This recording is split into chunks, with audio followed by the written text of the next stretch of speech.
Di video kali ini, kita akan membahas mengenai analisis aktivitas investasi.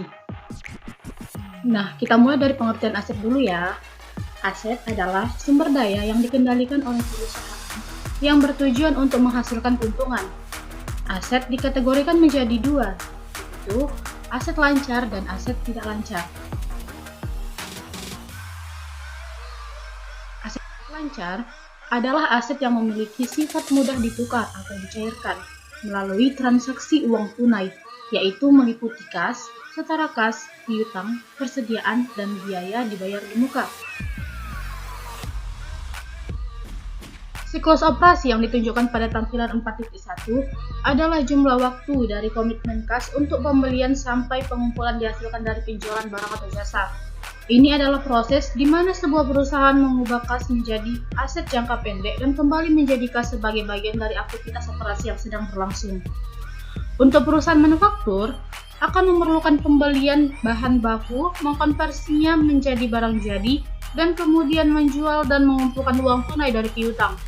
Uang tunai mewakili titik awal dan titik akhir dari siklus operasi. Kelebihan aset lancar atas kewajiban lancar disebut working capital atau modal kerja, yang juga dikenal dengan nama net working capital atau modal kerja bersih, adalah selisih antara aset perusahaan saat ini dengan liabilitas saat ini. Working capital juga seperti pedang bermata dua bagi perusahaan, karena perusahaan membutuhkan modal agar perusahaan secara efektif beroperasi. Namun, modal kerja mahal karena harus dibiayai dan dapat memerlukan biaya operasi, seperti kerugian kredit pada piutang dan penyimpanan dan logistik biaya untuk persediaan. Aset lancar terdiri dari kas dan setara kas. Kas dan setara kas adalah uang tunai yang paling liquid, sehingga ini biasanya ditempatkan pada urutan yang termasuk dalam kas yang seluruh alat pembayarannya dapat digunakan dengan segera seperti uang kertas, uang logam, dan saldo rekening giro di bank. Setara kas adalah investasi berjangka pendek dan dengan cepat dijadikan kas dalam jumlah tertentu tanpa menghadapi risiko atau perubahan nilai yang signifikan. Yang kedua, ada piutang.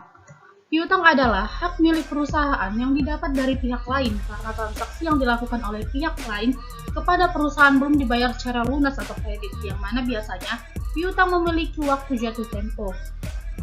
Yang ketiga, ada biaya dibayar di muka. Biaya dibayar di muka adalah uang muka untuk jasa atau barang yang belum diterima. Contohnya adalah pembayaran di muka untuk sewa, asuransi, utilitas, dan pajak properti.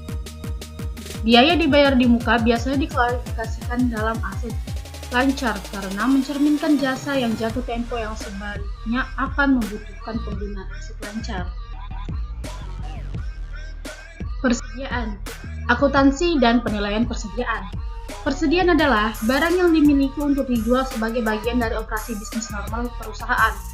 Persediaan secara langsung dapat mempengaruhi penentuan pendapatan.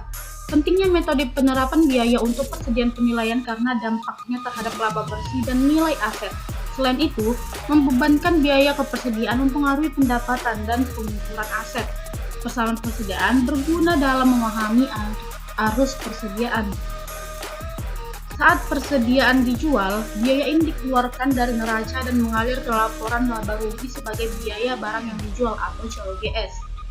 Biaya tidak dapat berada di dua tempat sekaligus, baik tetap di neraca atau diakui saat ini dalam laporan laba rugi dan meraih profitabilitas agar sesuai dengan pendapatan penjualan. Konsep penting dalam akuntansi persediaan adalah aliran biaya. Jika semua persediaan diperoleh atau diproduksi selama periode terjual, maka HPP sama dengan harga pokok barang dibeli atau diproduksi. Namun, penting untuk menentukan persediaan mana yang dijual dan biaya mana yang tersisa di neraca. GAP memungkinkan perusahaan memiliki beberapa pilihan untuk menentukan urutan pengeluaran biaya dari neraca dan diakui sebagai COGS dalam laporan laba rugi. Arus biaya persediaan. Yang pertama, bisa menggunakan metode FIFO atau first in, first out. Metode di mana barang yang dibeli pertama kali adalah barang pertama akan dijual. Pada metode FIFO, persediaan barang yang akan keluar untuk kegiatan produksi nilainya berdasarkan harga yang pertama kali masuk. Yang kedua, ada metode LIFO, last in first out, yaitu metode pencatatan persediaan barang di mana persediaan yang terakhir dibeli akan dijual terlebih dahulu dan persediaan yang pertama kali dibeli akan dikeluarkan kemudian hari. Analisis persediaan, efek biaya persediaan pada profitabilitas. Dalam periode kenaikan harga, FIFO menghasilkan laba kotor yang lebih tinggi daripada LIFO, karena biaya persediaan yang lebih rendah dicocokkan dengan pendapatan penjualan pada harga pasar saat ini. Hal ini juga biasanya disebut sebagai FIFO phantom profit, karena laba kotor sebenarnya adalah jumlah dari dua komponen, laba ekonomi dan laba holding. Laba ekonomi sama dengan jumlah unit yang terjual dikalikan dengan selisih harga jual dan biaya penggantian persediaan atau diperkirakan dengan biaya persediaan yang terakhir dibeli. Holding gain adalah kenaikan biaya penggantian sejak persediaan diperoleh dan sama dengan jumlah unit yang terjual dikalikan dengan selisih antara biaya pergantian sewa saat ini dan biaya perolehan awal. Efek biaya persediaan pada arus kas. Peningkatan laba kotor di bawah FIFO juga menghasilkan pendapatan sebelum pajak yang lebih tinggi, dan akibatnya kewajiban pajak yang lebih tinggi. Dalam periode kenaikan harga, perusahaan dapat terjebak dalam tekanan arus kas karena mereka membayar pajak yang lebih tinggi dan harus mengganti persediaan yang dijual dengan biaya penggantian yang lebih tinggi daripada biaya pembelian awal. Hal ini dapat menyebabkan masalah likuiditas, masalah yang sangat akut pada periode inflasi tahun 1970-an. Salah satu alasan yang sering dikutip untuk menerapkan LIFO adalah pengurangan kewajiban pajak pada periode kenaikan harga.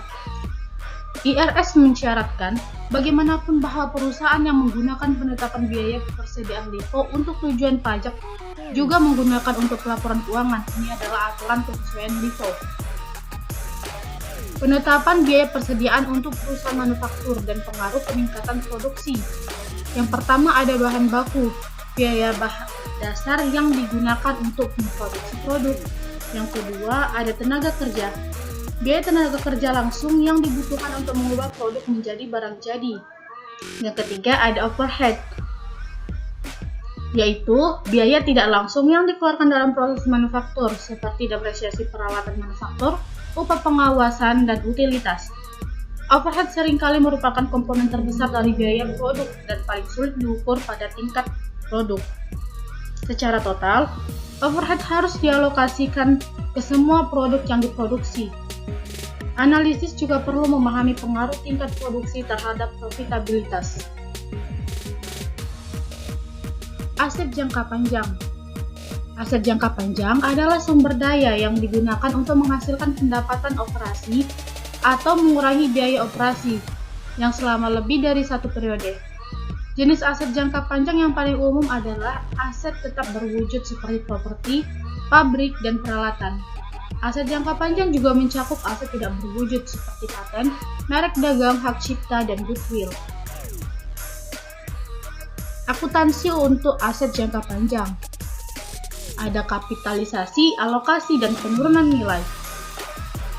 Proses akuntansi aset jangka panjang melibatkan 3 aktivitas yang berbeda, yaitu kapitalisasi, alokasi, dan penurunan nilai.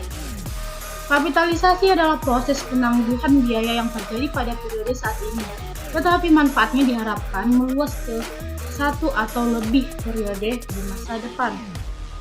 Alokasi adalah proses pengeluaran biaya atau aset yang ditangguhkan secara berkala ke satu atau lebih periode manfaat yang diharapkan di masa depan. Proses alokasi ini disebut penyusutan untuk aset berwujud, amortisasi untuk aset tidak berwujud.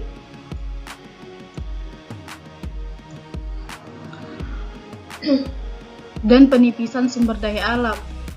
Penurunan nilai adalah proses penurunan nilai buku aset ketika arus kas yang diharapkan tidak lagi cukup untuk memulihkan sisa biaya yang dilaporkan di neraca.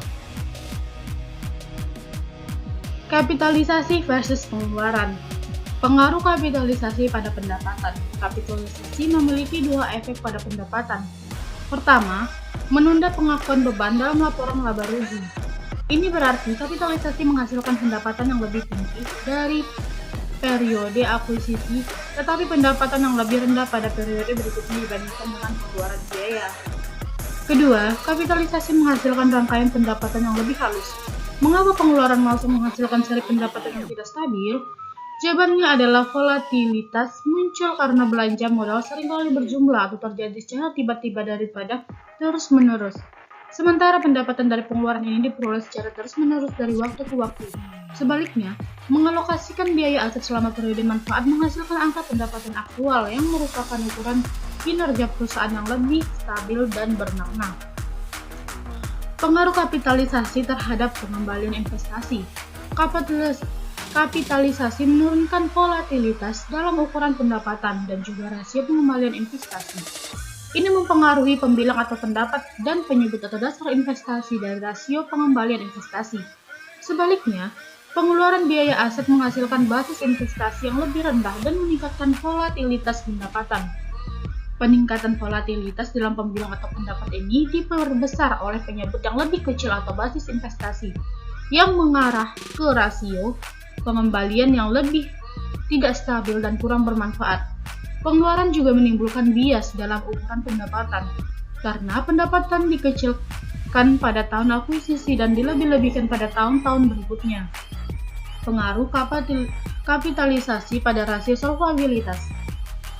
Di bawah pengeluaran langsung biaya aset, rasio solvabilitas seperti utang terhadap ekuitas mencerminkan lebih buruk pada perusahaan daripada yang menjamin.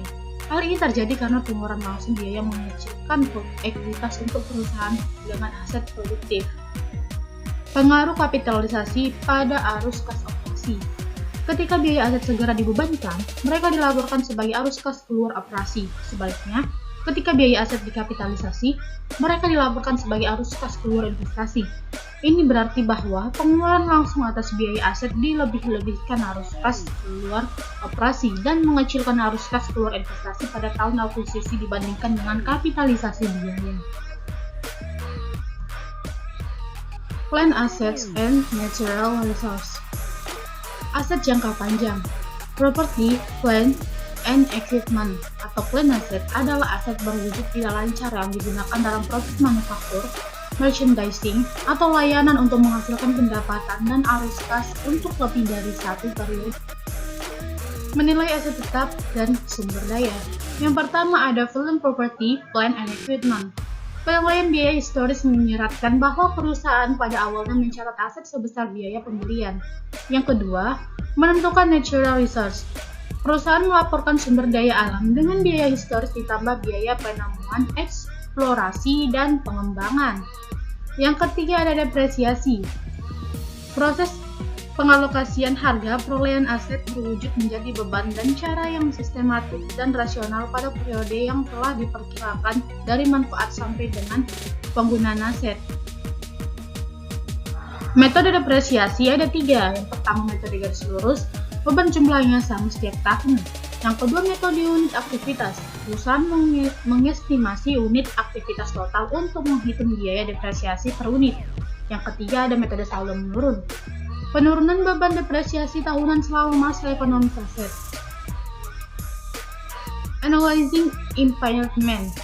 Mengevaluasi kelayakan dari jumlah penurunan nilai, mengevaluasi ketepatan waktu penurunan nilai, dan menganalisis pengaruh penurunan nilai terhadap pendapatan.